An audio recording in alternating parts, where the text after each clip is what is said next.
Uni is sort of a rage for some. For me and my friends, it was our first taste of independence. After all, we've all watched Friends and seen how awesome it can be living beside one another. So, out of us, there is Trisha. Well, Tyler, the brunette hipster. She's the crazy one in the group. She doesn't see a need for limits, but she can switch her party mode off and turn to boss mode in the blink of an eye. Then we have Danielle, our redhead. She isn't a one-piece package, however, she comes with her boyfriend Henry, and they are kind of inseparable, but this will be our chance to change that.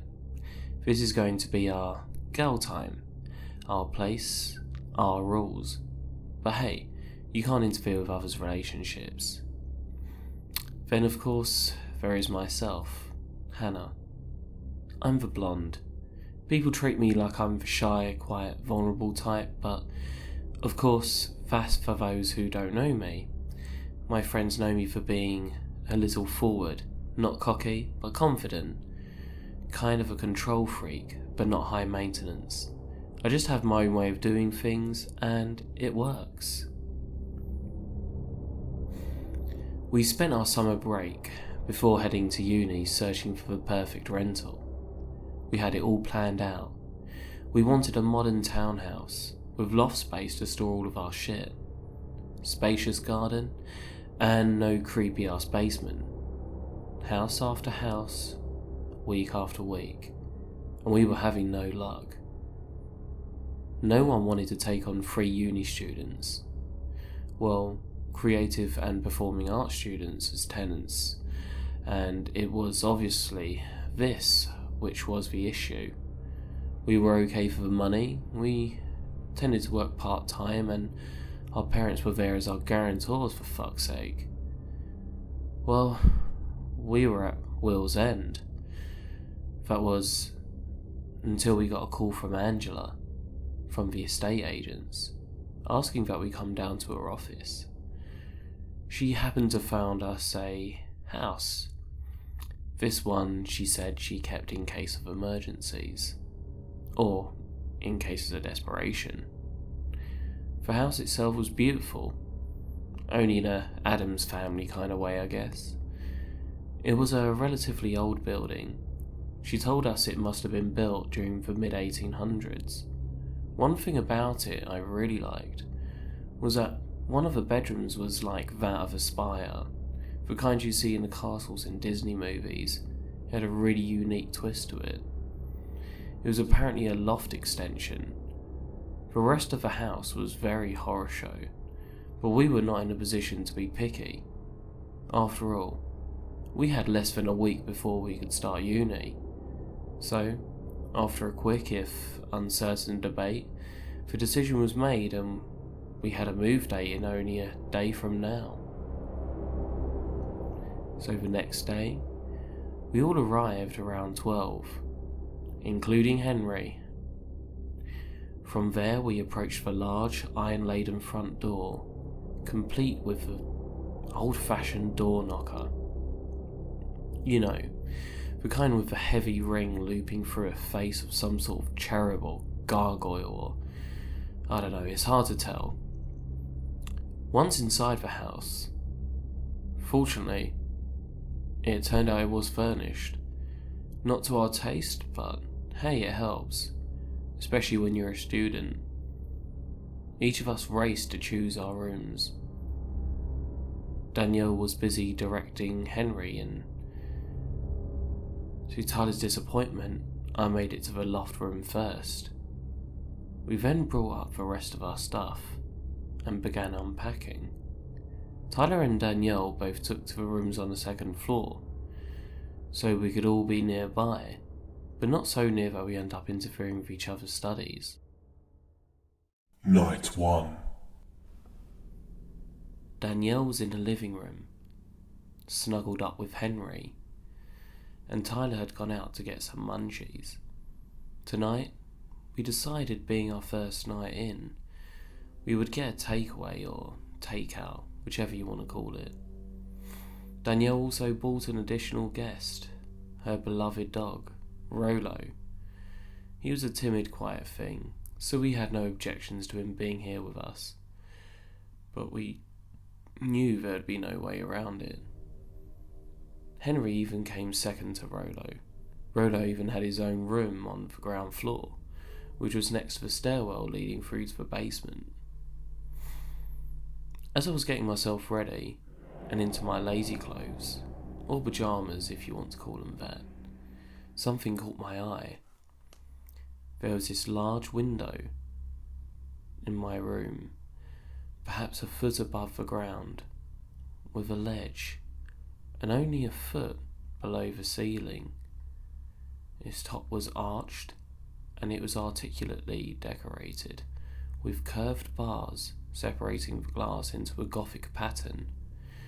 In front of it, caught a glance of a long and thin, dark figure, hovering and facing my direction.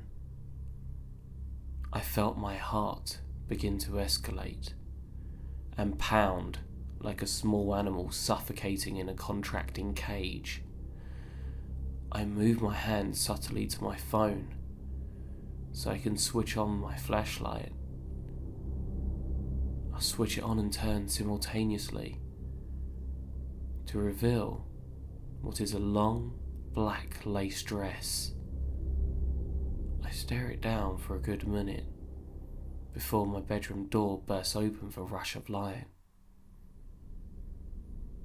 It's Tyler. Hannah, what are you doing, numbnuts? We've been calling you. Food is downstairs. I turn my head to the dress at the far side of my room, in front of a large arched window. Tyler follows my gaze and notices the dress. She approaches it cautiously, realizing they had scared me. Step by step, we cut through the thick silence of the room until she reached it with her hands ready and grabs hold of it. Ooh! Ah, Trisha, I throw one of my pillows at her laughingly. Well, it is pretty creepy, Tyler agrees. Danielle and Henry.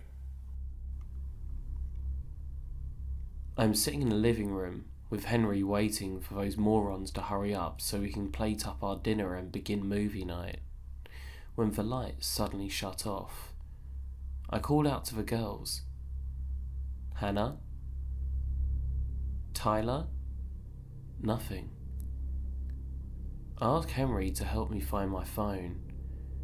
He then switches on the light from his phone, and at that moment, as we sit on the couch, we hear a creak coming from the staircase adjacent us. Then another creak, followed by a soft footstep. I called out to the girls again, holding onto Henry, who is looking back at me with a similar impression of chills.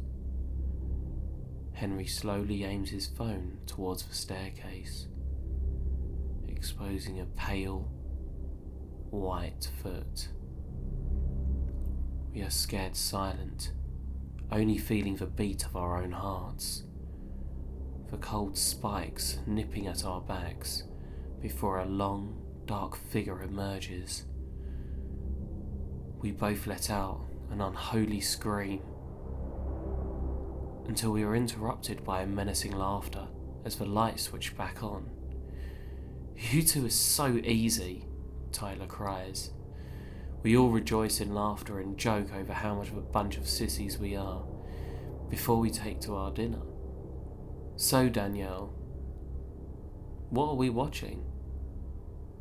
Danielle turns to me and Tyler as we sit with our legs stretched forward onto the footstool under the couch blanket. She points to the TV hitting play.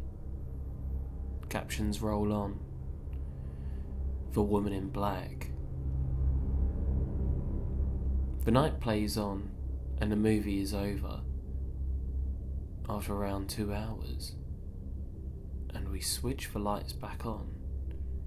Henry then announces his leave, kissing Danielle and calling out to Rolo. Now it's girls' night, and so we'll put on the real movie that he cannot stomach, because he can't tolerate horror like the rest of us. So we always save the real stuff for whenever he heads to bed or shoots off or whatever.